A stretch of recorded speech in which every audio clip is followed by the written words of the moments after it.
सियासतदान किसी भी मौके को अपने सियासी मकासद के लिए इस्तेमाल कर ही जाता है। सियासतदान जहां भी हो, जिस भी हाल में हो, सियासत जरूर करता है।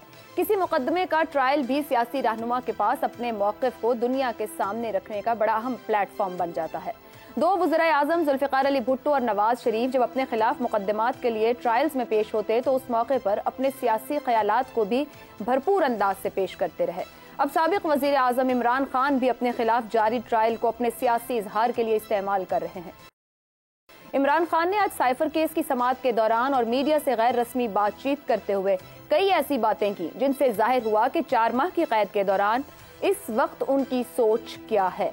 साबिक चेयरमैन पीटीआई ने कहा कि साबिक army chief general retired Qamar Javed Bajwa ने डोनाल्ड लू के कहने पर सब कुछ किया। वो साइफर केस में जनरल रिटायर्ड बाजवा को अदालत बुलवाएंगे। साबिक चेयरमैन पीटीआई ने कहा कि उनसे किसी ने मुज़ाकरात नहीं किए, उनको जिस तरह पकड़ा गया ये सब एक प्लान था। 9 मई भी लंदन प्लान का हिस्सा था। नवाज शरीफ लंदन प्लान के बाद पाकिस्तान आए। पाकिस्तान तहरीक इंसाफ के रहनुमाओं की जानिब से पार्टी छोड़े जाने से मुताल्लिक सवाल पर साबिक चेयरमैन पीटीआई का कहना था कि चंद सियासी रहनुमाओं के पार्टी छोड़ने पर शुक्र अदा करता हूं। साबिक चेयरमैन पीटीआई ने एक बड़ा दावा करते हुए कहा कि वो लिख कर देने को तैयार हैं कि इलेक्शन पीटीआई जीतेगी। इससे पहले 12 अक्टूबर को साबिक चेयरमैन पीटीआई का ट्विटर हैंडल के जरिए मौक़िफ़ सामने आया था, जिसमें साबिक आर्मी चीफ बाजवा पर तनकीद की गई थी। इसके बाद इमरान खान का मौक़िफ़ या तो उनके वकला की सूरत में सामने आता रहा या फिर उनकी बहनों और अहलिया की सूरत में। मगर आज खुद इमरान खान की तरफ से कही गई बातों से वाज़ेह हो रहा है कि वो साबिक army chief general Bajwa, cipher में डोनाल्ड लू के किरदार और सबसे बढ़कर लंदन प्लान पर आज भी उसी मौक़िफ़ पर खड़े हैं जिस पर वो जेल जाने से पहले खड़े थे। इसी मामले पर गुफ्तगू करेंगे। साबिक चेयरमैन पीटीआई का जो पॉइंट ऑफ व्यू आज सामने आ रहा है वो दिखाई देता है कि कुछ दरवाजे ऐसे जिनको देखकर वो ये कह रहे हैं कि वहाँ कोई उनके राब्ते नहीं है, या वो समझ रहे हैं कि दरवाजे उनके लिए फिलहाल बंद हैं। तो जो बयान दे रहे हैं वो सिर्फ आवाम से खुद को कनेक्ट करने के लिए है। कोई पछतावा है या फिर कहीं ये पैगाम है कि मुझसे बात की जाए। पैनल के सामने सवाल रखेंगे। लिख कर देने को तैयार हूं कि इलेक्शन पीटीआई जीतेगी, मुझसे कोई मिला ना ही मुज़ाकरात किए। सरबराह पीटीआई 90 की दिहाई 2008, 2013, 2018 क्या कोई भी सियासी जमात मुज़ाकरात और मुलाकात के बगैर इलेक्शन जीत पाई? इसी पर गुफ्तगू शुरू करेंगे। पैनल में हमारे साथ हैं हसन निसार, शहजाद चौधरी, अबसार आलम और जैगम खान। आप चारों का बहुत शुक्रिया।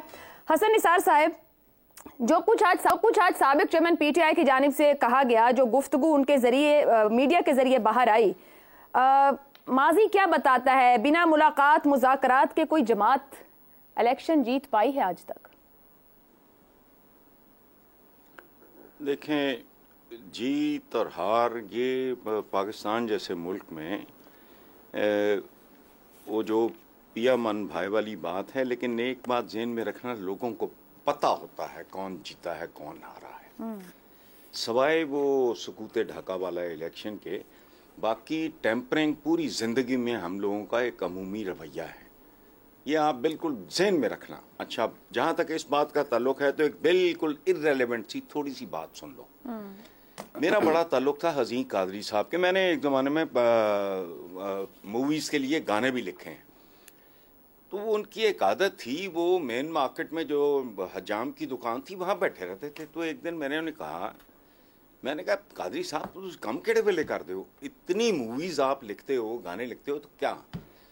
तो उन्होंने मुझे कहा कि पुत्र याद रखी, मैं इत्थे कहानियां लभण आना है, जो सच नहीं जानता है और वहां आने वाले लोग जानते हैं। अच्छा, अब हमारा हजाम घर पे आता है, मेरा वो very decent boy, part time उसका मोनोपोली है यहाँ PCSIR में, he is the only shop. तो वो पार्ट टाइम वो प्रॉपर्टी का काम करता है, वो एक और। अच्छा, मैं हमेशा, चूँकि मेरा मेल मुलाकात मेरी ज़ीरो है ना, मेरा रिपोर्टिंग का बैकग्राउंड, मैं वैसे भी कोई मर्दम बाजार आदमी हूँ। अच्छा, तो मैं उससे पूछता हूँ।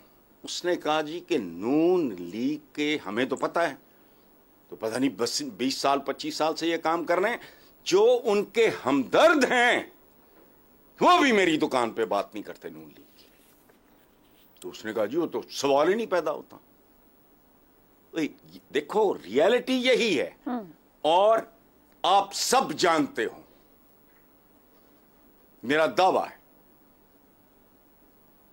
All of you know what I am saying. मैं नहीं जानता केपी क्या है, मैं नहीं जानता सिंध क्या है, मैं नहीं जानता बलूचिस्तान क्या है।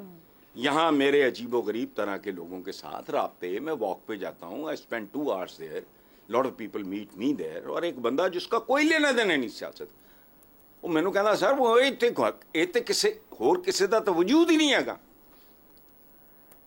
अब नतीजा क्या निकलता है मैं वो नहीं प्रेडिक्ट कर रहा, लेकिन जहां तक उसकी इस बात का, इसमें कोई ब्लफ नहीं है, कोई झूठ नहीं।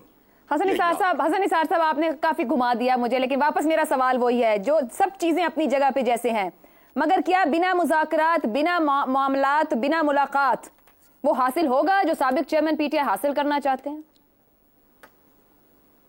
आशा मैं तो आपको ये बात कर चुका हूँ, आपने गौर ही नहीं फरमाया। सर मैंने गौर किया ना, स्ट्रेट बताएं। ये इतनी लंबी कहा वो दरवाजा खुलेगा जो कुछ वो आज भी कह रहे हैं 4 महीने सवाल ही नहीं पैदा होता। ठीक हो गया। जैसे फेयर इलेक्शन में पीटीआई के हारने का सवाल नहीं पैदा होता, इसी तरह गिव एंड टेक के बगैर भी जीतने का सवाल ही नहीं पैदा होता। ठीक हो गया, ठीक तारीख है पूरी हमारी, पूरी मैं तो कुछ भी प्रेडिक्ट नहीं कर रहा। दुरुस्त, तारीख सब कह रही है। ठीक है शहजाद साहब, जनरल रिटायर्ड बाजवा पर तनकीद, लंदन प्लान के साबिक चेयरमैन पीटीआई अपने सियासी मुस्तकबिल के लिए अब कोई लचक दिखाने को तैयार नहीं, मतलब है उन्हें सियासी मुस्तकबिल की चाह ही नहीं रह गई। मेरा ख्याल है आपका सवाल जो है ना, बुनियादी सवाल जो आपने पूछा है कि क्या मुज़ाकरात के बगैर कोई हुकूमत या पार्टी जीत सकती है इलेक्शन या हुकूमत में आ सकती है या नहीं, मैं उसमें थोड़ी सी उसको अगर आप इजाज़त दें तो डिस्कस करना चाहता हूँ। देखिए 99 एक तो 90 की दहाई थी, 88 से लेकर 99 तक, और 99 से लेके फिर 2008 तक जब पाकिस्तान पीपल्स पार्टी वापस आई, बीच में मुशर्रफ का मार्शल लॉ था। 88 से 99 तक सिर्फ 2 पार्टियां थी पाकिस्तान की जो कि मेजर पार्टियां थी, पाकिस्तान पीपल्स पार्टी और आईजीआई, या फिर उसके बाद पीएमएलएन बन गई, और ये 2 पार्टियां। और ये जब एक दूसरे को गिराता था या गिराया जाता था तो दूसरी पार्टी आ जाती थी। अब ये तजर्बा उस पीरियड में हुआ है, बीच में आ गया एक बहुत लंबा दौर मार्शल लॉ का, मुशर्रफ के मार्शल लॉ का। उसके बाद जो पार्टीज आई उसके अंदर अब आप देख लीजिए 2008 में पाकिस्तान पीपल्स पार्टी आती है जिसमें कुछ हाथ, बल्कि काफ़ी हाथ कॉन्डोलीज़ा राइस या अमेरिका का था, मुशर्रफ का था, और फिर उसके बाद उन मुज़ाकरात का था जो कि मुशर्रफ के और उस पाकिस्तान पीपल्स पार्टी के बीच में हुए, एनआरओ का जिक्र किया जाता है वगैरह वगैरह। उसने अब वहाँ पे कुछ 2-3 चीज़ें हुई जो कि गालिबन उस वक्त, क्योंकि मैं जानता हूँ जनरल कियानी के साथ कम से कम दोस्ती का ज़रूर कह सकता हूँ कि कुछ बड़ी हद तक बड़ी क्लोजली जानता हूँ चीज़ों को, उनकी हद तक मेरा 2-3 चीज़ों ने बहुत बॉदर किया पूरी पाकिस्तानी फ़ौज को और शायद पाकिस्तानी लोगों को भी। गवर्नेंस एक टोटल फेलियर था पाकिस्तान पीपल्स पार्टी के अंदर। अब मैं ये नहीं कहता कि हमेशा रहेगा, लेकिन उस दौर में और खौफ था कुछ करने का, और ये खौफ ये था कि पता नहीं हम कब तक रहेंगे कब तक नहीं रहेंगे। इस चीज़ ने मार दिया पाकिस्तान पीपल्स पार्टी को और पंजाब से मुकम्मल सफाया हो गया। अगली कौन थी लाइकली विनर? पीएमएलएन। पीएमएलएन आई, उसको जरदारी साहब ने कहा कि आरओ और पीओ का इलेक्शन था, जबकि जनरल कियानी ने कहा था कि कोई मेरा बंदा इसके करीब करीब भी नहीं जाएगा। लेकिन जनरल कियानी का बड़ा करीबी ताल्लुक रहा नवाज शरीफ साहब के साथ, इलेक्शन से पहले, इलेक्शन के दौरान और बाद में, जिसके अंदर के उनके साथ उनको ब्रीफ किया गया, लेकिन एक अच्छी नीयत के साथ, उस नीयत के साथ कि पहले वालों को हमने देख लिया, वो तो नाकाम निकले, अब आपसे उम्मीद लेके बैठे हैं कि आप पाकिस्तान को एक अच्छे रास्ते पे लेके चलेंगे। उन्होंने क्या गलतियां की, या 2 बड़ी गलतियां उनसे हुई उन लोगों की नज़र में जो कि गालिबन इस चीज़ के अंदर अपने फैसले रखने की कुव्वत रखते थे, अवाम नहीं, शायद दूसरे को मुक्तदरा कहते हैं। एक आ गया जनरल मुशर्रफ का ट्रायल, मना करने के बावजूद बहुत ज़्यादा उनको कहा गया कि छोड़ें, जाने दें, ये वो, उन्होंने उसको स्टार्ट कर दिया। और दूसरा मसला आ गया डॉन्स लीग का, जो कि जिसके ऊपर के फिर ये टसल स्टार्ट हुई, उस वक्त हो चुकी थी बिटवीन उस वक्त का जो आर्मी चीफ था। तो इसकी वजह से तीसरा प्रोजेक्ट लॉन्च हुआ, और वो जो प्रोजेक्ट था वो एक ऑल्टरनेट बन के, उधर 2 पार्टियां थी, यहाँ 3 पार्टियां हो गई थी, इसलिए इमरान खान को या पीटीआई को ट्राई कर लिया गया। अब उसका जो फेलियर था वो 9 मई की शक्ल में आया आपके सामने। तो अगर मैं ये कहूँ कि तीनों पार्टियां पिछले 15 साल के अंदर पिछली 3 असेंबलियों में अपना आप दिखा चुकी हैं, तो एक ही पॉसिबिलिटी रह जाती है कि जिसको 1.5 साल पहले नहीं दिया था या जिसको हटाया गया था, एक और मौका देख के दे लेते हैं। मेरा अपना अंदाज़ा ये है कि इसके बाद मुज़ाकरात की ना गुंजाइश रहेगी, ना मुज़ाकरात की ज़रूरत रहेगी, क्योंकि यही 3 बड़ी मेन पार्टियां हैं, इनको अपनी सियासत के तौर पे अपने आप को इस्टेब्लिश करना है। और वो गलतियां जो कि अवाम की नज़र में, मेरा ख्याल है वो जो ताकतें जो कि कुव्वत रखती हैं, अब उनको भी पीछे कदम उठा के उनकी तरफ जाना पड़ेगा, जो कि अवाम फैसला करेंगे कि हमारा कोई फ़ायदा हुआ या नहीं हुआ। तो ये जो चीज़ें हैं, जो इंडेक्स है, जो कि मेजरमेंट वाला इंडेक्स है, वो तब्दील हो जाएगा उससे जो कि ताकत वाले लोग हैं, to the people of Pakistan, जो कि ये कहेंगे कि हमें इससे क्या मिला या क्या नहीं मिला। पार्टियां ये 3 ही रहेंगी, और इन 3 में से अब जो भी अपनी सियासत अच्छी खेलेगा वो शायद, या परफॉर्मेंस अच्छी करेगा वो आगे निकल जाएगा।